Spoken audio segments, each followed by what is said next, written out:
Sveiki draugai ir nedraugai, sveiki visi, kurie tikiuosi, kad žiūrėsite iki galo šį truputį kitokį turinį ir prisijungsite prie manęs ir prie mano kelionių po vieną labai unikalią ir labai kitokią vietą. Vietą, kuri pagarsėjusi dviprasmiškai. Vietą, kurią lankau ne pirmą kartą ir vietą, kuri mane džiugino savo turiniu jau turbūt paskutiniai keli metai. Niekada nepagalvojau, kad galėčiau šią savo kelionę su fotoaparatu nufilmuoti. Esu Rukloje.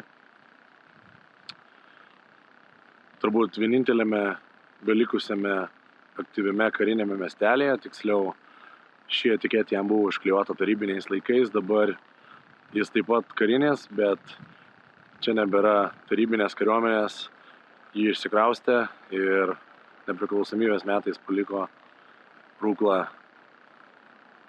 gyventi labai įdomiems, kitokiems ir spalvingiems žmonėms. Rukla gausi socialinių tematikų, socialinių problematikų, dėl to į mane taip ir traukė. Statistiškai čia gyvena 40% jaunimo. Vėlgi, žodis gyvena yra pakankamai dviprasmiškas, daugelis jų čia tiesiog egzistuoja, bet manau, kad tai parodysiu geriau savo nuotraukom, iliustruosiu nuotraukom. Neturiu absoliučiai jokio tikslo nieko teisti, daryti jokių išvadų, tiesiog dokumentuosiu ir rodysiu faktus. Padedu šią kamerą ant krūtinės, kad jūs galėtumėte matyti mano maršrutus, mano rankas, tai, ką jos daro ir žmonės, kurios tikiu sutiksiu ir pakalbinsiu pakeliui. Einam pasivaikščiot po Ruklą.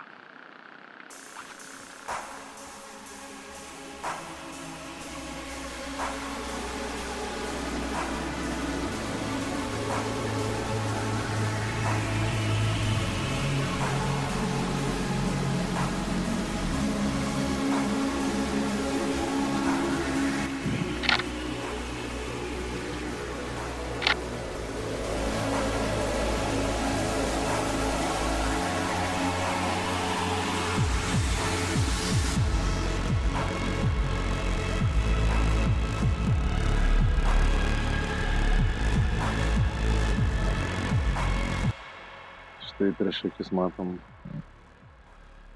kitą vieną žemiausių Ruklos namų. Sklinda gandai, kad daugelis būtų čia yra likę socialiniai. Taip pat sklinda gandai, kad kažkuris iš šių namų yra prieš paskutinę stotelę prieš iškeldinimą iš būto apskritai. O kitas ir greičiausiai tas, į kurį dabar esu atsukęs nugarą, yra paskutinė stotelė. Tai man pasakojo gyventojai, tada anksčiau, kai dar vaikščiodavau čia be video kameros. Tai tas namas, kurį matot prieš mane, žavi mane jo faktūra lytelėmis. Man atrodo, dabar tai galima pamatyti tik tai kažkur spa galbūt ir panašiai. Tais laikais tarybiniais, matyt, kad daug kas tai darydavo ir daug kas taip statė. Langai spalvingi, šitą laiptinę, kiek man pasakoja žmonės, yra viena prasčiausių visai Ruklai. Šitas namas taip pat kilė jame nemažai gaisrų, nelaimių, sudegė žmonės. Šeimos nariai žudė šeimos narius. Pasakojo, kad sūnus čia yra nužudęs, smaugęs mamą, berods.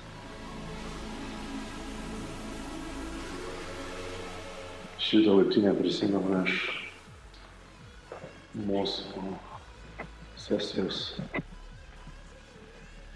mūsų fotosesijos su Medmani, man atrodo. Rekomendacijų buvo visokių, neįti, taip toliau, bet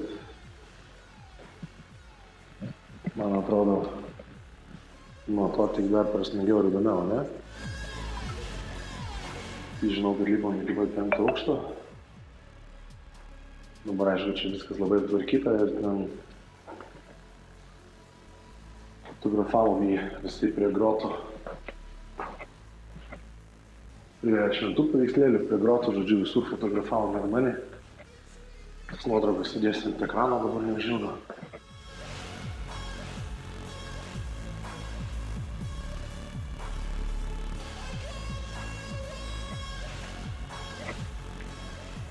Buvo gaisras, degė, kur pasakojom apačioj.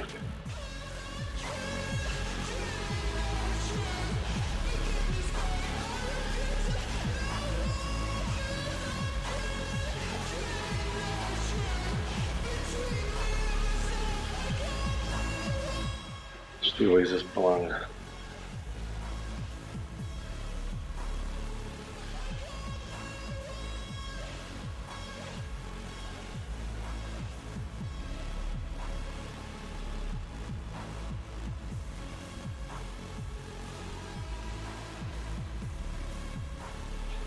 Kaip ir sakiau, žmonių nedaug. Štai tie šventi paveikslėliai, kur fotografavom, gedą prie jų.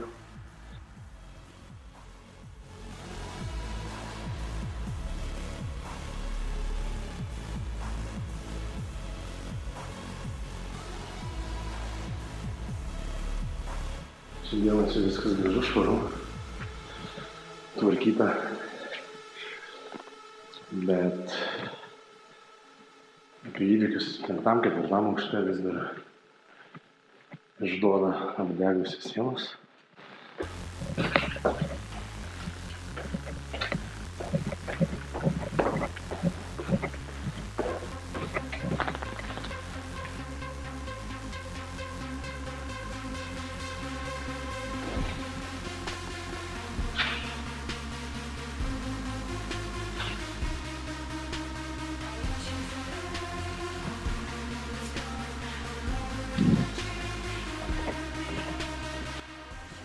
Štai matot duris be rankenų, be akučių. Kiek žinau, už tų durų ir vyko tos nelaimės. Tiksliau, už vienų iš tų durų.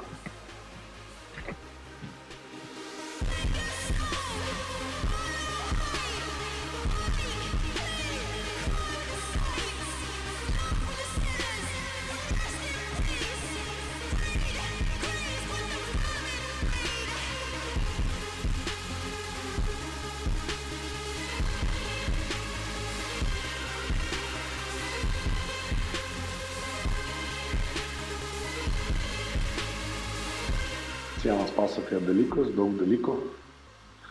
Kai kurios datos dar matot 2013 metai, taip toliau. Įdomu tai, kad daugelis iš tų žmonių jau išsikėlė čia. Einam toliau. Gal kažką sutiksim ir nufotografuosim.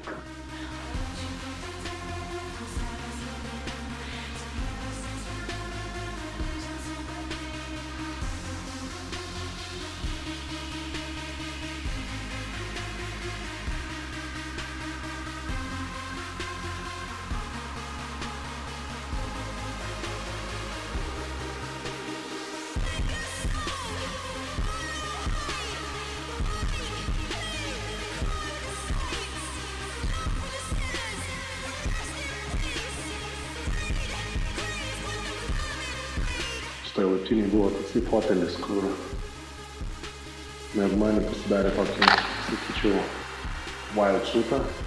Tiesiog okupavom tą fotelį ir padarėm nuotrauką. Ir einam toliau.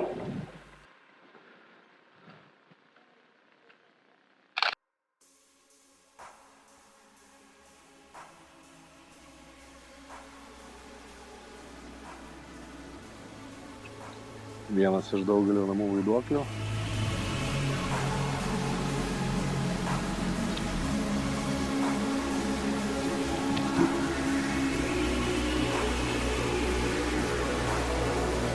Tai, kad darau ir šį skyrelį esu pavadinęs veidai ir vietos, tai vietos taip pat. Tad kiekvienas toksai kadras, kurį matau dabar kadro centre, vidury, balandžiai ant tų senovinių, archaiškų, rusiškų buvusių pastatų. Man irgi kažkaip savotiškai nukelia kažkur, kur neturėtų. Ar turėtų, nežinau, ar aš noriu padaryti nuotrauką.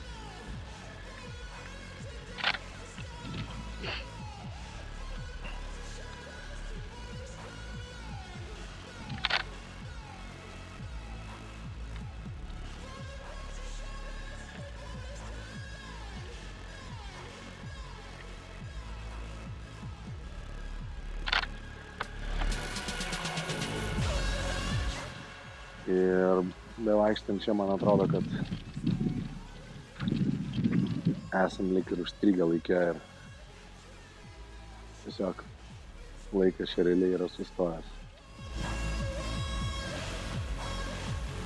Ir daugelis iškaltų langų namuose, tai sakyčiau patvirtina. Tai už tų langų kažkada vyrė gyvenimas, dabar ten mirtina tyla. Vien toj laiptiniai, kurioje vaikščiojau, moteriškė, kurią sutikau prieš kelis metus, pasakojo, kad jau tuo metu buvo bent 4 būtuose mirę. Smurtiniam aplinkybėm mirė žmonės.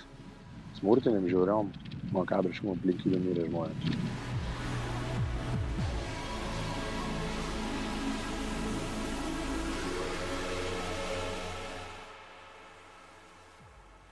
Štai šis namas tiesiai, kurį matot, kuris dabar yra pilnoje renovacijai. Neįsiu dabar į vieną iš tų laiptinių, bet kadaise čia pavyko nufotografuoti grupelį jaunimo, grupelį bičiukų, kurie tiesiog rūkė, žaidė kortom, leido laiką.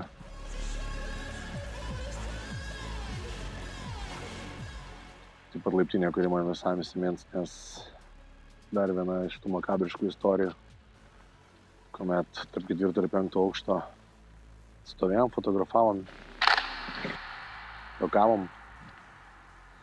Atrodo, pusę aukšto aukščiau.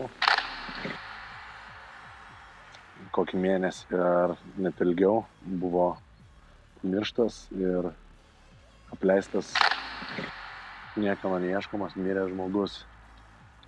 Durys buvo atrakintos, pasirodo. Kiti pasakojo, kad kai kurie bičiai iš tos lokacijos, kai kurie bičiukai iš tų kadrų, iš tos scenos ir iš tos dienos žinojo apie tą faktą, vaikščiodavo ten. O tuo pat metu ten negalimai, o iš tikrųjų buvo miręs žmogus, mirusi moteris. Ir vieną iš tų dienų, kai aš dar vaikščiodavau čia su fotoaparatu prieš kelis metus, dėl nepakeliamo kvapo ar kitų aplinkybių žmogų rado. Ir policija atvykus, vaizdas buvo labai kraupus. Policininkai išbėgo, ją supykino, suvimdė, nepamenu, kiek pasakojo liudininkai, nes padėjo tvarkyti berods, tai žmogus buvo tiesiog sutirpęs ir įsilydęs į sofą, kurioje ir mirė. Niekam nebuvo į galvą šovę jo ieškoti, gal ir nebuvo kam ieškoti. Turiu tą nuotrauką, prisimenu tą nejaukumą ir galimai gyvenime sunkiai tai išdils. Toliau matau tas groteles, kurios labai žavi mane tekstūriškai, faktūriškai. Bliksti čia nereikia.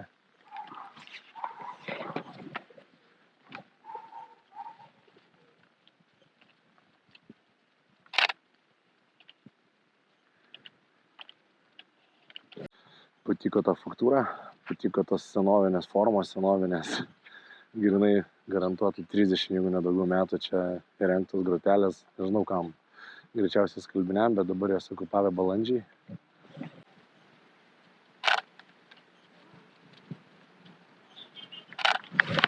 Fainai. Einam toliau. Dar, kas įdomu, tai daugelį iš tų veidų jau visai neblogai pažįstu, nes per porą metų pakankamai reguliaraus apsilankymo jos žinau mintinai, jie mane taip pat pamena, ne visi žinoma. Žmonės nemėgsta kamerų, ypač tada, kai nežino, koksai tai yra kontekstas, bet manau nutuokia. Visgi aš neteisiu, nedarau išvadų, aš tiesiog dokumentuoju gyvenimą, kuris čia yra kitoks. Jis čia yra spalvingas, įdomus, ribinis. Pagrindinis raktažodis čia yra ribiškumas, ribinis ir galbūt todėl čia mane taip traukia. Kaip gyveni? Ar mažai? Ar nori nuotraukas? Mažai. Nenori nuotraukas? Ne, dėkui. Supratau. Kažkas kažką nužudė, taip toliau, tai kiek prisimenu, žinai. Žiūrėkė mindė gal.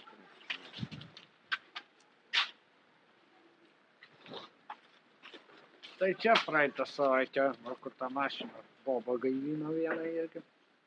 Čia kur mašinas stovi? O kas jį buvo?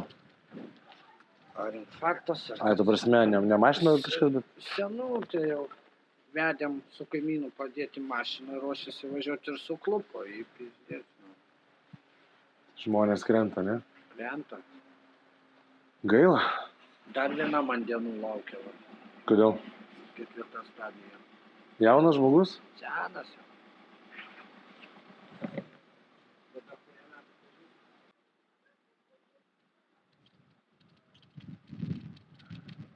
Žiauriai fainas daiktas. Tipo imituoja tokią senovinę videokamerą. Aš nežinau, gavau dovanų, bet jis imituoja senovinę videokamerą, tipo, kai jis filmuodavo su juosta ir tipo, ta medžiaga video yra prastos kokybės vizualiai, bet jinai turi tokį efektą, tipo, žinai, senovinį, nostalgišką, tipo. Tai va, Tomi fainai. Nu va, mano draugas. Labą dieną. Kaip gyvenat? Labą. Nu, šypsamės, darysim kadrą. Ai, nu tai gerai, tada santūro. Palaukit, pažiūriu ir gavos. Nu, natūraliau, Antanai, jūs toks įsibaiminęs. Tiesiog galit šiek tiek ir su tokio, šypsenėlės reikia vis tiek lengvos. Va, o, gerai. Na, galit ramiai parodyti liuksą.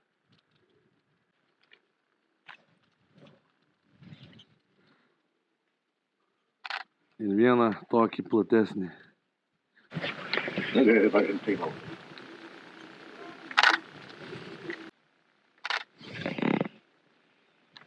Super. Okay. Kaip sekas? Ai, ne, papabiškė. Vietinė šaika. Ką čia filmuoji mumis? Ja, nuotrauką darom. Ne. Kodėl? Šiandien blogai atrodai?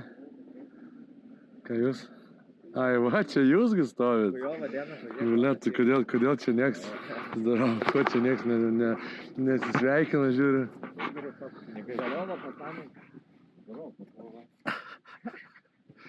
Nu ką, gerai, stokit. Oi, ne, bet aš tai tikrai nesistokit.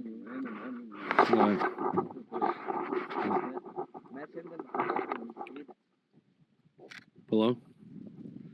Zaibė. Ne, juokink, jau toj padarysim, gerai, palauk.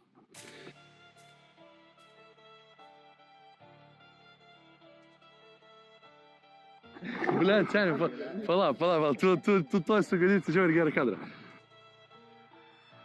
Tu toj nusiraminsi ir aš nufotografuosiu. Gerai, susikaupiu. Tu, žiūrėk, kaip daug įkalbinėti nereikėjo, ne? Palauk. Gerai, nu davai, susirimtėkit, padarom kadrą.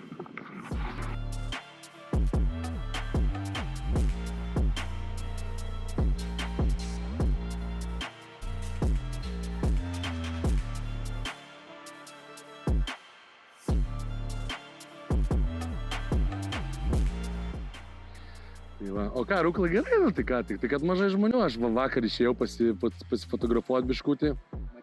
Jo, tai sutikau 4 dėdukus ir daugiau nieko, tai... Ir aš einu, tipo sako, neskubėk, žinai, pakalbėti noriu, tai jis mane valandą laiko stabdė, aš realiai valandą laiko net su futbolinu, valandą laiko man pasakojo visą savo gyvenimo istoriją. Jo, ir jisai rusas, jisai pasakojo daug dalykų, tipo...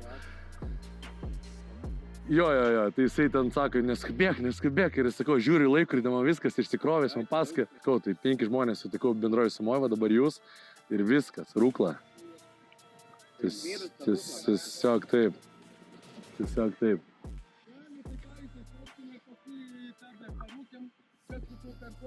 Paėmė nufotkino, bet jie, blėt, žiūri, kurva, kaip jie tai. Здорово, sveiki.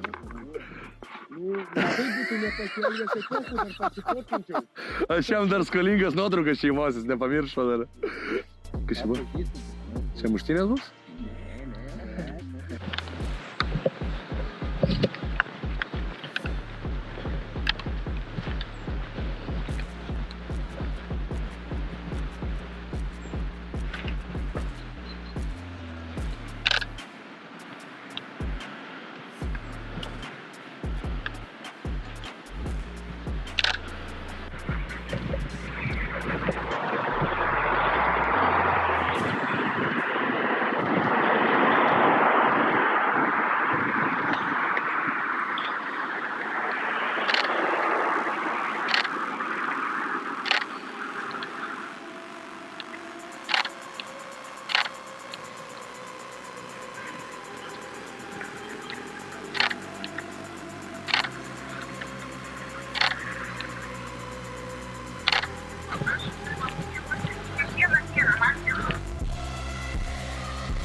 Sveiki. Jėzau, nefotkinkit mane. Aš tik Gilzės tas. Kaip čia? Ai, čia Gaižiūno?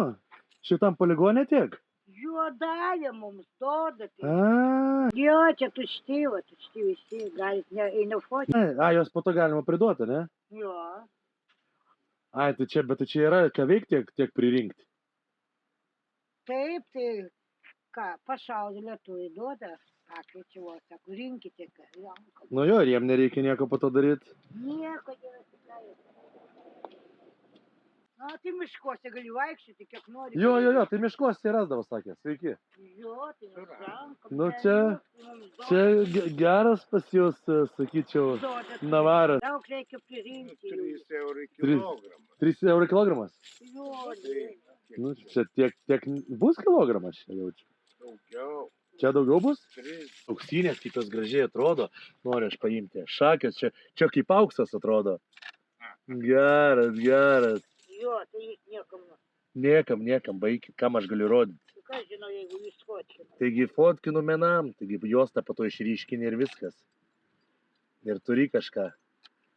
Čia, kur aš jas rodysiu, kam tos Gilzės įdomu. Taip. Ištieskit man tas Gilzės rankoje, aš noriu rankoje nufotkinti. Rankoje, man tieskit į kadrą. Nu tai va, aš taip ir noriu. Ačiū. Nu ką, lėkiu, geros dienos. Kaip kolega gyvena? Gerai. Matytas kažkada, esam bendravę prie parduotuvės. Neprisimenate gal. Gerai, sėkmės visai. Lėkiu, čiau.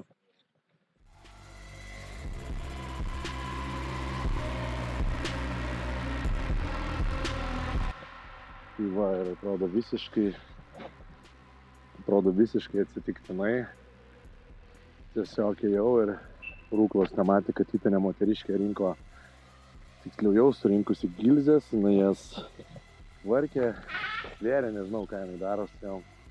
Ir po to, kiek suprantu, tiesiog nuneš parduoti. Čia tokia tipinė veikla, tipinis tas prisidėjimas prie uždarbio.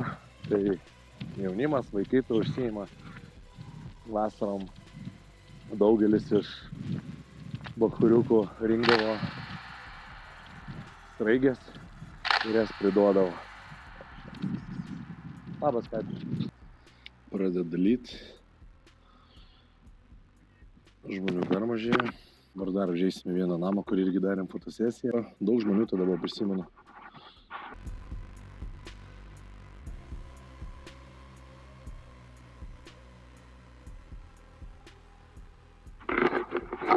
Labas.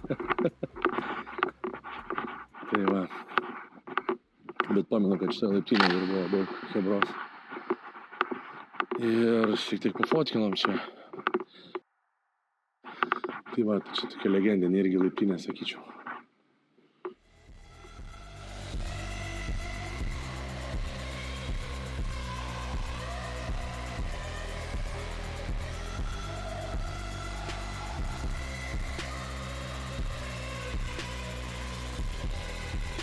Va, prie šitų pašto dėžučių, kur panašu jau daug metų niekas nesiunčia laiškų, fotografavome mane.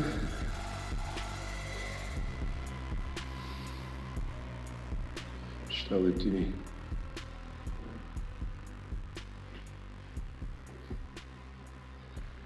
Šiaip daug ką fotografavom, daug iš mano bičiulių čia naujų. Legendinės duris, legendinė gatvė, legendiniai namai. Viskas legendiniai. Tai va.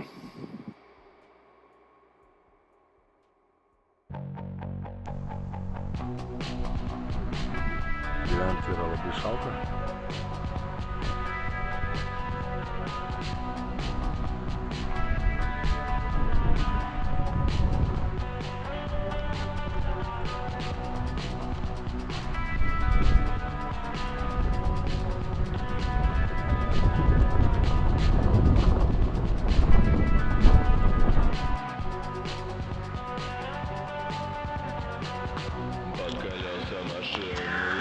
Пора сигарет. Ką?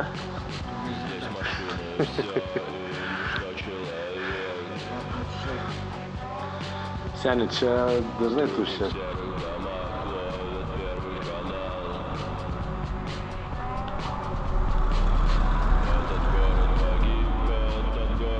Labas.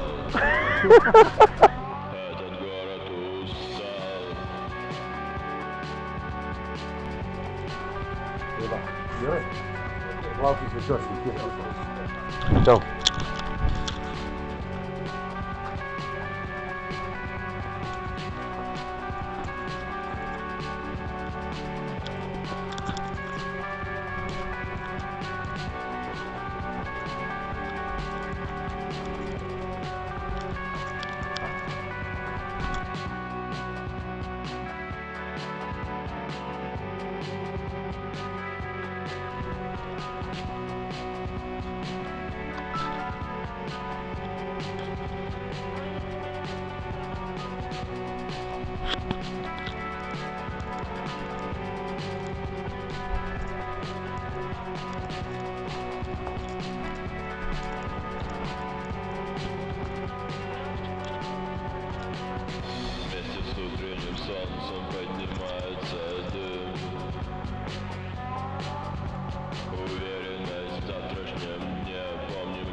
Aš nufilmuosiu, aš nufilmuosiu jūsų batus, blėt, po visų. Karočiui, tavo tai ir veido, nahui, būtinai nufilmuosiu. Ir va.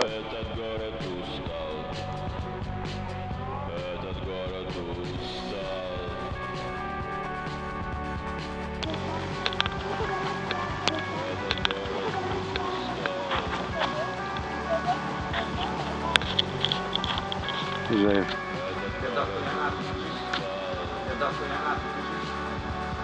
Tai gaila.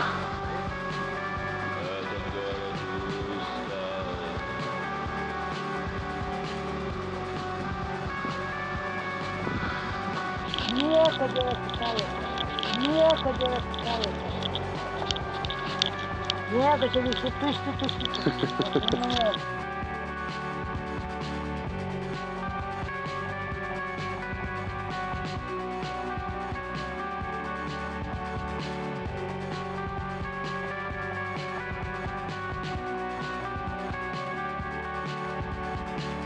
Žiauriai fainas daiktas. Tipo imituoja tokią senovinę video kamerą. Aš nežinau, gavau dovanų, bet jis imituoja senovinę videokamerą, tipo, kai jis filmuodavo su juosta ir tipo, ta medžiaga video yra prastos kokybės vizualiai, bet jinai turi tokį efektą, tipo, žinai, senovinį, nostalgišką, tipo,